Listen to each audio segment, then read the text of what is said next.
Past editor of the Canadian Journal of Economics and the Journal of Public Economics, and the past president of the Canadian Economics Association and the International Institute of Public Finance. He's an officer of the Order of Canada and a fellow of the Royal Society of Canada. He writes on tax policy, redistribution, and fiscal federalism. He will be speaking today on designing a basic income guarantee for Canada. Please welcome Robin Boadway.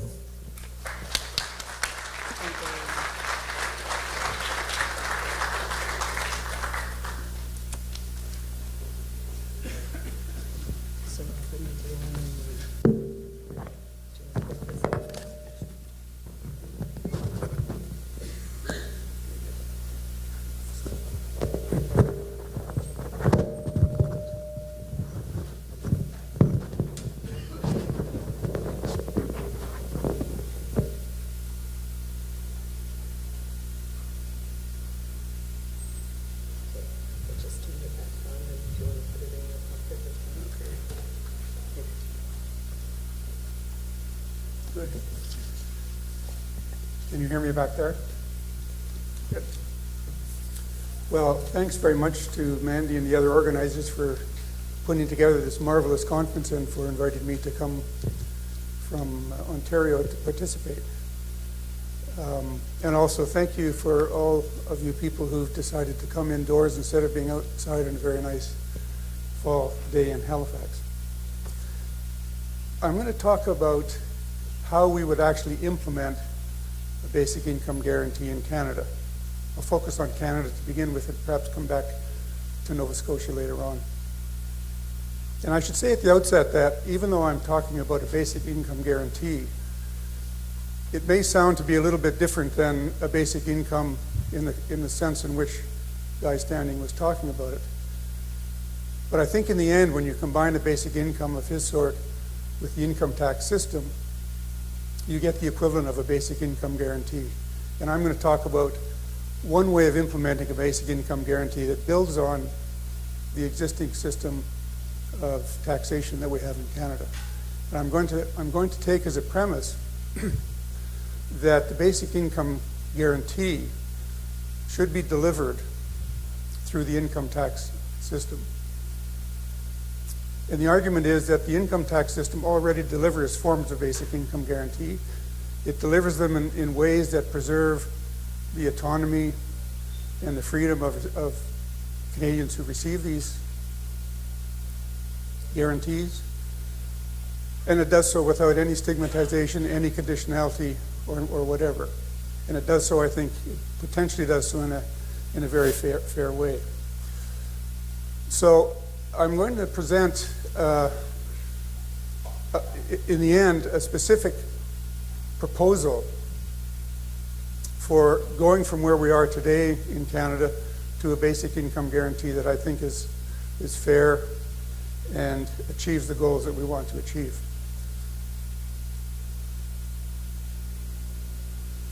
Okay. The basic income guarantee that I'm going to propose is one that's revenue neutral. I should have apologized in advance for being an economist. What I'm going to say is probably going to be very dull and a little bit complicated, but I'll try and make it as palatable as I can. So the scheme that I'm going to talk about is going to be one which is revenue neutral in the sense that it just takes existing revenues that we have in the tax system and rearranges them so that they accomplish what amounts to a basic income guarantee. That also respects the interests of all levels of government, almost all levels of government. Now you see what I mean by that. That's administered by the Canada Revenue Agency, the CRA, the way the current income tax system is. And although I won't talk about the details of it very much, the revenue neutrality is validated by some simulations we've done using Statistics Canada modeling that's based on actual income tax statistics. The proposal I'm going to talk about is more ambitious than could be implemented singly by either the federal government alone or by provinces alone. So to that extent, I may not be doing justice to the objective of this conference, which is how to implement a basic income in Nova Scotia. But I think it'll inform the debate nonetheless. My proposal is essentially can be viewed as a sort of a large-scale tax reform. And as such, there will be losers and there will be gainers, which will always be the case if we implement a basic income guarantee. And I've chosen to design a scheme by using existing revenues in the system, without raising additional revenues, because it's possible. And also because I want to preserve the fact that the tax system is also going to be called upon to support other forms of assistance to people, like social services and so on. Okay, I won't talk about the motivation for BIG. We just heard an hour of convincing argument about why we should have a basic income. Let me give a few relevant features of the Canadian tax transfer system that you will be familiar with if you filled a tax form, and maybe not. First of all, it's based on individuals, which is what we want a basic income to be, based on individuals rather than families, although it does have some family elements. It's a tax system which is jointly imposed by the federal government and the provinces, and they harmonize with one another, their tax systems. And I'm going to build on the harmonization that exists in the tax system to design a basic income guarantee. Critically, the tax system includes what are technically referred to as non-refundable tax credits. Forgive me the jargon. These are credits you get when you fill in your income tax form against the taxes that you owe.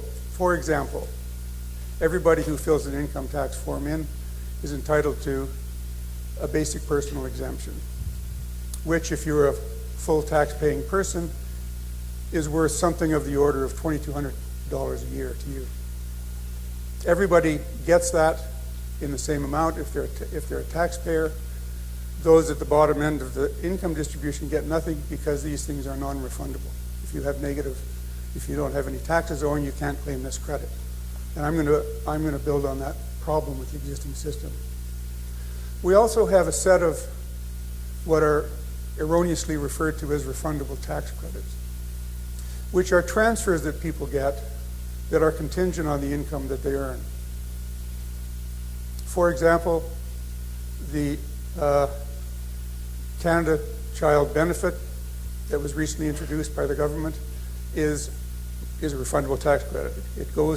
It's a basic income guarantee for children, essentially. It's an amount of money that gets paid on behalf of children, and it decreases with income. There are various other elements in the tax system that are like this. The Old Age Security Guaranteed Income Supplement System is like a non-refundable tax credit. It's entitlement that everybody gets,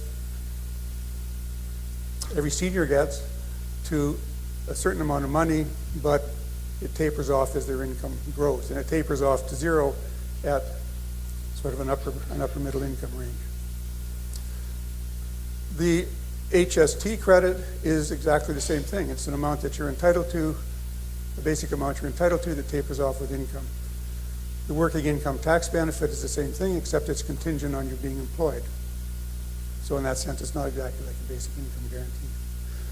I contrast these transfer systems with provincial social assistance schemes, which are not run through the income tax system, which are based on discretionary, condition-ridden systems.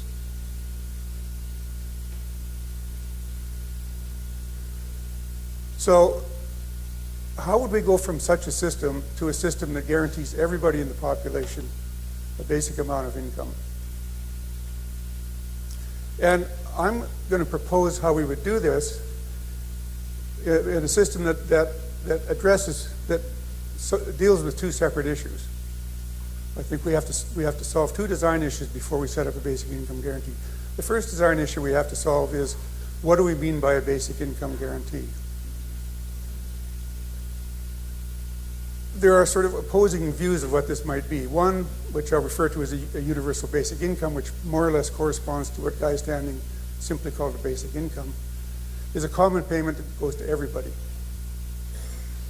which then may or may not be treated as taxable. If it's not treated as taxable, then the income to finance it must come from the tax system itself. If it is treated as taxable, then it gets taxed away partially as you earn income, not entirely.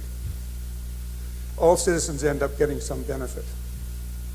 Contrast that with what I'll call a basic income guarantee, which I think is what most proponents of basic income in Canada are talking about. It's what one finds if you look at, for example, the Ontario Pilot Project is of this form, basic income guarantee. It's what was recommended by the Macdonald Royal Commission. It was recommended by the Kroll Report back in the 1970s. It's a transfer that everybody's entitled to, but it's taxed back as you earn income, and it's taxed back at a rate which is separate from the rate that you pay in the income tax system. So it's not integrated fully with the income tax system, but it's delivered through the income tax system, if that distinction means anything to you. And it's typically, the tax back rate is set so that the basic income guarantee is phased out at modest or to middle income levels. Now, you might say these are two completely separate things. A universal basic income that everybody gets, and a basic income guarantee that gets tapered off as you earn income. But if you combine both of these systems, either of these systems, with an income tax system and have a unified system, they amount to the same thing. And the rate at which your income, including both the basic income component and the income that you get from earnings, the way that behaves as your income changes depends upon the structure of the tax system. And I could, if I combined a basic income guarantee with the tax system, I could replicate that by a unified tax system without having a basic income guarantee explicitly stated. That may or may not mean anything to you, what I just said, but I'm just trying to make the point that you can't really think of a basic income as something entirely separate from the income tax system. Okay, the second jurisdictional issue, which I think is very important in Canada, has to do with the fact that both main levels of government, I'll come back to the First Nations, well, I won't come back to them very much later because I'm not exactly sure how to put them into this context and how to build this model around First Nations, but that's something we can talk about. That all levels of government have some interest in redistribution, and all levels of government redistribute one way or another. Essentially, the federal government has assumed responsibility for redistributing in favor of the elderly through the OAS-GIS system, and through children through the Canada Child Benefit System. That's primarily what they devote their attention to. Whereas the provinces and territories tend to direct their efforts to the long-term unemployed and the disabled through social assistance and disability payment systems with all their problems. There are also transfers delivered through First Nations, which are financed largely by the federal government, which are organized in very different ways. Both levels of government deploy these non-refundable tax credits and refundable tax credits, and both levels of government have some discretion over the levels at which they give those things. So, if we want to implement a BIG in Canada, it seems to me that we really should be thinking about doing it in a way in which both levels of government are involved, because both levels of government have some interest in doing so, and have an interest in doing so with some discretion. And what I'm going to argue is that we can do this. We can do this if we're prepared to run our basic income guarantee system in a way that's analogous to the way in which we run our income tax system, where the federal income tax and the provincial territorial income tax systems are harmonized.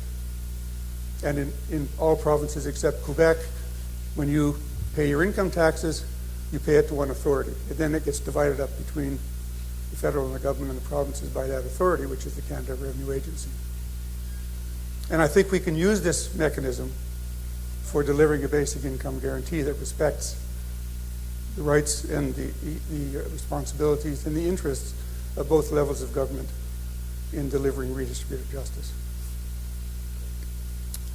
So here's what I think of as the main elements that I would put in a basic income guarantee for Canada.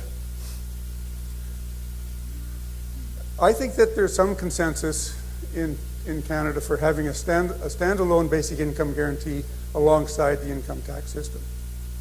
As I say, this is the kind of model that's been proposed for the Ontario, that's being implemented in the Ontario pilot projects, which is based on a proposal from Hugh Segal.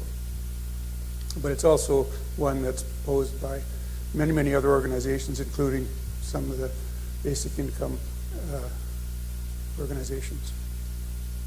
So these would be, the basic income guarantee would consist of a transfer that everybody's entitled to that's delivered through the tax system, so critically is based on self-reporting.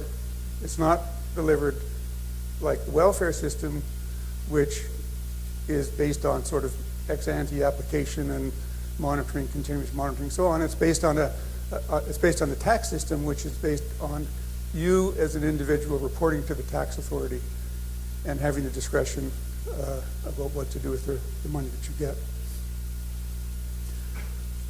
And this would be separate from the income tax system. So it's sort of analogous to the way in which we run OAS-GIS, the way in which we run Canada Child Benefits, HST credit, and so on.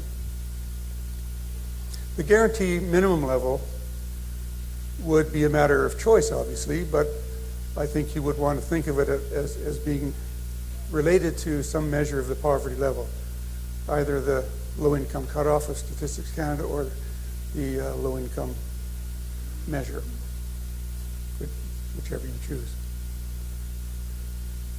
The transfer, the guaranteed minimum would be unconditional. That is to say, you could do whatever you wanted with it, but it would also be subject to a tax back if you start earning some income. And that tax back rate would be somewhat less than 100%. Ideally, it would be a basic income guarantee that's national in scope, but which has federal and provincial components, just like the income tax system does, so that both levels of government have some discretion as to the level of guarantee that they choose. Critically, this basic income guarantee, as I say, would be like a tax reform. It would replace transfers delivered through the tax system, like non-refundable tax credits, basic personal exemption, spousal exemption, age exemption, et cetera, and also refundable tax credits, like the HST credit and working income tax benefit. It would not replace social services. It would not replace social insurance schemes like EI, workers' compensation, Canada Pension Plan. These would remain intact. I have a note in red down there, and I apologize for this note, but my discussion is really focused on federal government. The problem is because I'm not entirely sure exactly how we would design such a system through the income tax system that addresses the very legitimate requirements of a basic income guarantee for members of First Nations. But you can perhaps give me some advice on that. So here's an illustrative proposal of the way such a system would work. There is a background paper which you may or may not be interested in, which I can make available, and these slides I think will be kept on the Facebook page of the Nova Scotia Basic Income Group, if I'm not mistaken, if I'm going too fast. But here's a system that we actually studied, myself and a couple of co-authors, that uses a Statistics Canada model called the SPSDM model, which is based on actual tax returns in Canada, both federal and provincial. And here's what we did to try and we were initially focused on just trying to show that a basic income guarantee was highly affordable in Canada. And the way we wanted to do this was to say, well, let's just take our existing tax system and reallocate revenues to create a basic income guarantee and see what would happen. So what we did is we took the existing Canadian tax system and we said, let's just eliminate all non-refundable tax credits. Okay? Let's eliminate the basic personal exemption. So we don't give $2,200 to each and every household anymore. Instead, we put that in the pot. We eliminate refundable tax credits. That's the GST, HST credit, working income tax benefit. We eliminate OAS, GIS. Don't scream just yet, because we're going to use this money to replace it. And we eliminate social assistance. And we use all the funds from doing that to create an unconditional basic income guarantee that is taxed back as you earn income. In fact, when we did it in practice, we said, well, let's just create this basic income guarantee for adults, and let's keep the Canada Child Benefit in place, because the Canada Child Benefit is actually a fairly effective basic income guarantee for children. We could have kept the OAS GIS system intact because it's like a basic income guarantee for seniors, albeit one that is not all that progressive in the sense that people with fairly high incomes still get OAS.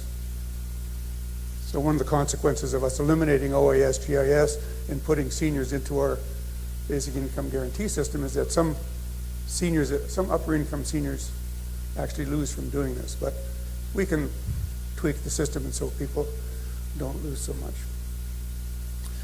We said, for the purposes of illustration, let's make the guarantee level $20,000 per adult, per single adult. And let's make that the norm that we're going to use across Canada. It can vary between provinces when we allow the provinces some discretion. But we said, let's take $20,000 as the basic income guarantee that all single adults are entitled to. This would go to individuals. If the single adult lives in a household with more than one adult, then we would reduce the per capita entitlement according to something called the square root rule, which is what's often used to adjust for family size.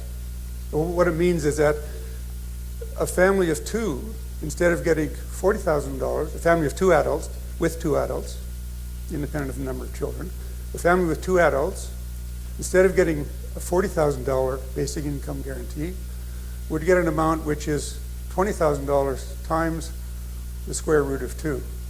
You probably can't figure that out very quickly, but it's less than $40,000. And if there's 3 adults, a family of 3 adults gets $20,000 times the square root of 3. We don't give it to the family, we give it to each adult in the family because it's something that individuals get rather than families. And then we impose a tax back rate.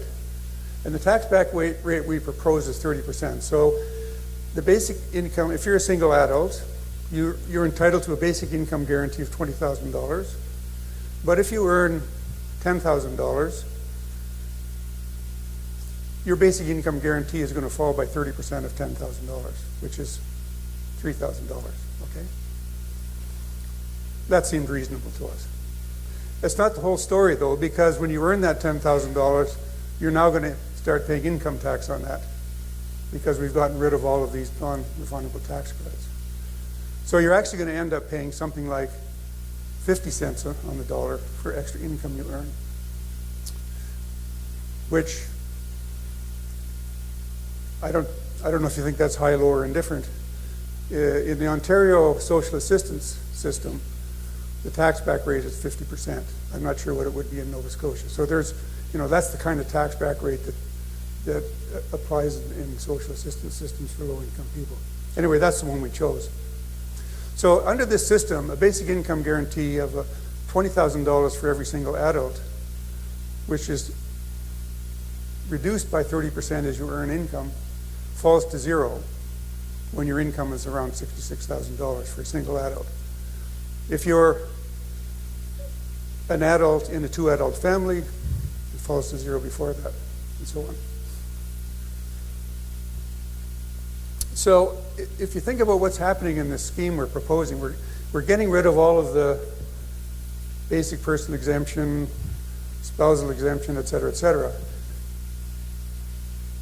and we're replacing it with a basic income guarantee that goes largely to the people in the bottom half of the income distribution, especially at the very bottom of the income distribution. So people at the top half are going to lose. People at the bottom are going to win, and that's just because we've set this scheme up as being a pure redistribution, a zero-sum game, so to speak. So we did some calculations using this, and we got quite a bit of redistribution out of it. For individuals in the bottom half of the income distribution, their income all rose, and it rose progressively as you went to lower and lower income. So the bottom 10% of the individuals, their income went up by 167%, which is sort of a reflection of how inadequate existing transfer systems are, like the welfare system and HST credit. The gain as a proportion of income falls until you get to the middle income group, and then for above average income groups, they all lose. But the pattern of losses is a little bit troubling because the ones that lose the most are the ones at the very beginning of the upper half of the income distribution. And that's simply because what we're eliminating for the people at the top are these non-refundable tax credits, which are more or less the same amount for everybody. So proportionately less for people who have very high income. So under our scheme, the upper middle class would be hit quite hard. But that's something that can be fixed by doing other tweaks of the income tax system. Our essential objective here was just to show that it's affordable if the will is there to redistribute via the income tax system without having to raise any additional revenue. That's the critical thing. If you look at family types in the bottom 10%, the so-called lowest family decile, then you find some not very surprising patterns. The people that gain the least are single parents and seniors. And that's because the existing system treats them relatively well compared to the other low-income people in the population. Non-elderly singles and non-elderly couples gain the most because they're the ones that don't get very much out of the current system. What they get is largely social assistance. The poverty rate falls for all groups except for senior couples, and the Gini coefficient, a measure of income distribution, falls by 17%, which is quite large. So we get a lot of redistribution, a lot of transfer to the bottom end of such a scheme. So that's only part of the story. The other part of the story is, that was done for the whole nation. The other part of the story is, well, we really want to respect the fact that it's not something that's going to be unilaterally imposed by the federal government, that the provinces want to have a say in how this basic income guarantee operates. So I won't go into the details of it very much, but what we did was we said, okay, let's mimic the way in which the income tax system works, which is essentially that each level of government, the provincial level and the federal level, gets to choose their own rates while abiding by a common definition of the income tax base and abiding by certain other common elements. Let's use the same principle to inform the way that the basic income guarantee would work. Let's let the federal government choose a guarantee, a level of guarantee, and the level they get to choose is some portion of the $20,000 that we had chosen for the nation. So let's say that the federal government, the federal basic income guarantee is going to be calculated by taking those elements of the things that we're abolishing, the non-refundable tax credits and so on, at the federal level and reallocating those to create a federal basic income guarantee. So roughly speaking, the federal government comprised something like 70% of the revenues that we're recapturing. So we're going to establish a federal basic income guarantee of $14,000. I think it was $14,200. That's the federal basic income guarantee that will apply to everybody across the country.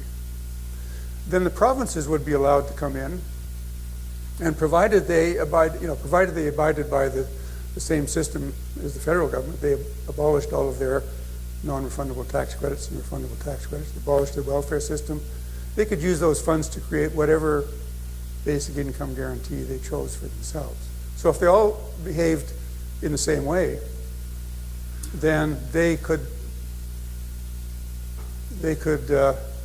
make basic income guarantees, which, when combined with the federal one, would be $20,000 per capita. But they would be allowed to differentiate them across groups. I should say, by the way, I meant to say this earlier, for simplicity, we didn't distinguish between basic income guarantee going to people who are disabled as opposed to non-disabled. And of course, in practice, you'd want to do that. The pilot scheme in Ontario makes the distinction between those categories and gives an extra bonus to people who are disabled. But for calculations, we didn't do that. Whoops, update's not current. Okay. So that's the way our system works. I think I'm running out of time. Yeah, okay. So let me just conclude with two comments.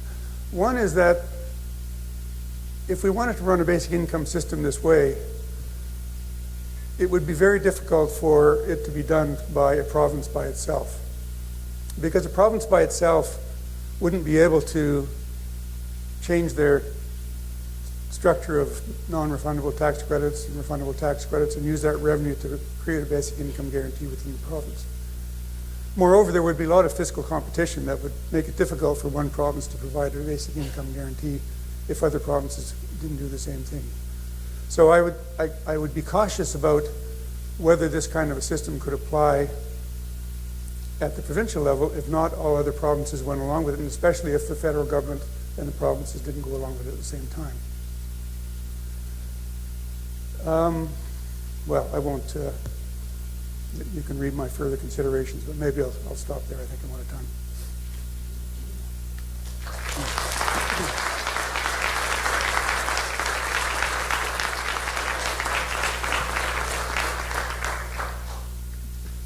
Thank you, Robin.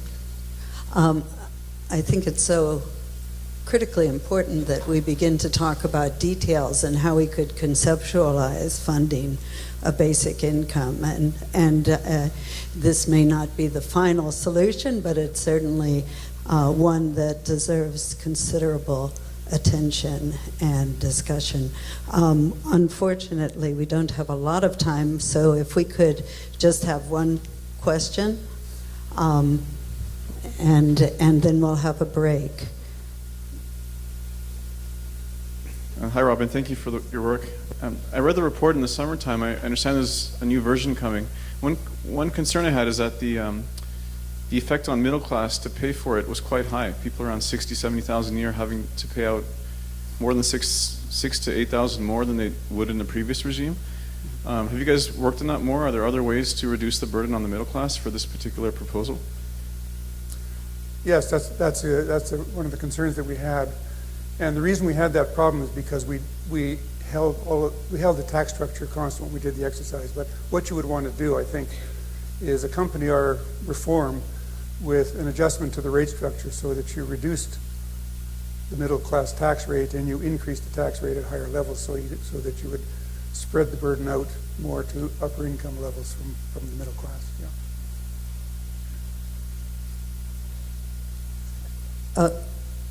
Well, I guess if people would agree, we can have one more comment or question. Yeah, go ahead, or two. A quick comment. That was really amazing to listen to all that detail. The one thing that bothers me, that is putting guaranteed income or basic income under the Income Tax Act is like throwing the chicken into the fox pen. The act that started out 100 years ago as an 11-page document is now 3,200 pages, and we have hundreds of thousands of people doing very unproductive work trying to control what has been a bad tax base. Trying to correct it and make it fair has led into this 3,200 pages. And so I just can't see using the income tax for anything progressive.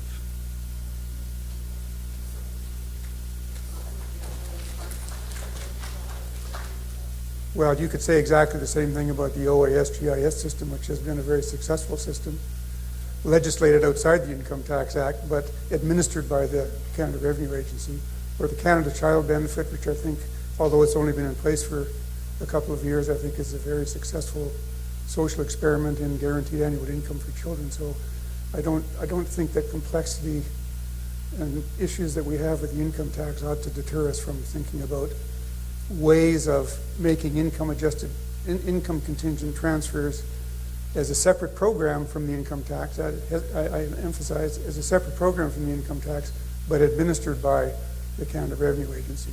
Maybe it's the Canada Revenue Agency you don't like. I just wanted to make a comment on what Floyd said about the middle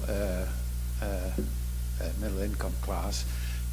If I end up spending 10% more taxes, I might lose, let's say, $5,000 or something like that.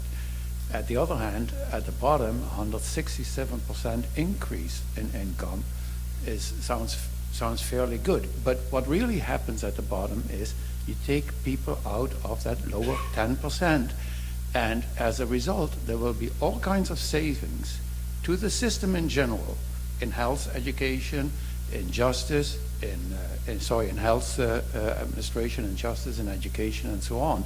So in a sense, I may be losing some income, but in terms of an investment in the future, in terms of a vision, we might see actually that we end up with less income tax to pay because the burdens on the system will become less. So there is a benefit if we look at the larger picture, not just the tax returns. I couldn't agree more. I think that's a point. Okay, and Wallace, you will be the last person, and if you could make it brief, please. I'd just like to make a statement. From an Aboriginal perspective, we're tax exempt because of treaty rights and because of Section 87(1)(b) of the Indian Act. And this flowed from the historic,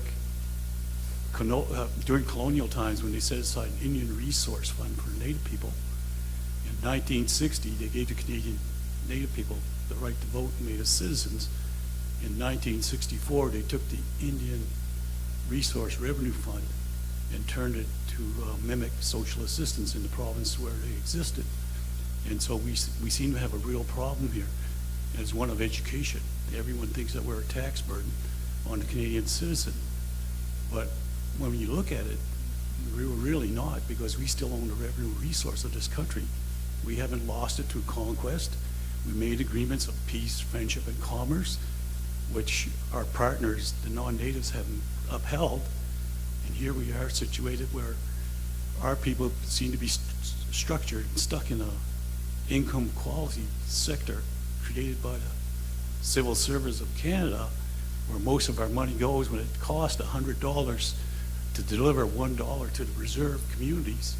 We have a problem, and it's an economic problem. And if we do give a basic income to the Aboriginal population, it looks like there's going to be 100,000 civil servants unemployed in Canada. You know, so we've got to come up with something. Thanks. Well,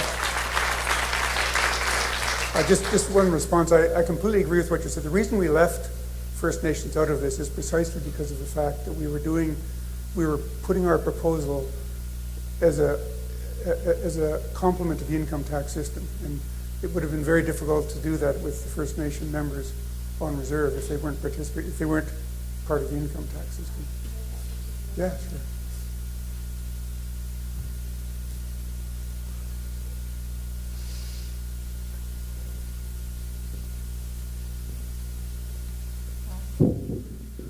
fortunately, I was able to go to Ontario about 3 weeks ago, and we met with the Ontario group. And they said the First Nations people in Ontario were not supportive to this project that they were doing. And there was a couple of reasons, I think, why First Nations people were not in support of.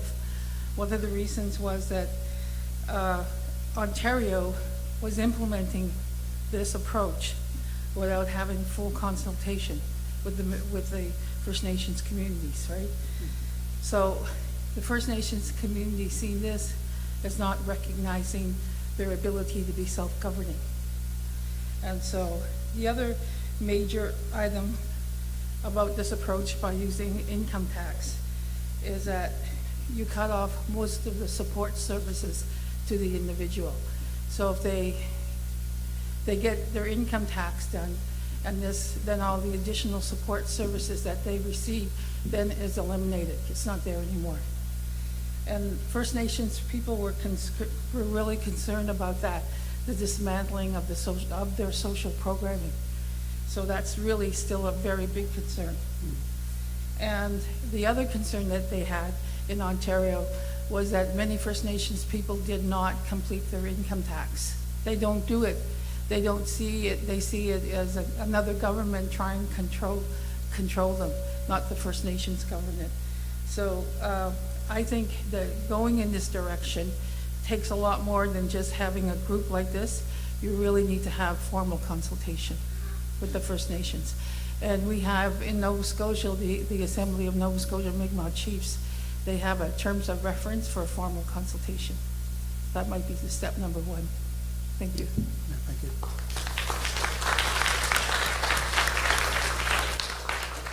Really important comments. Thank you very much.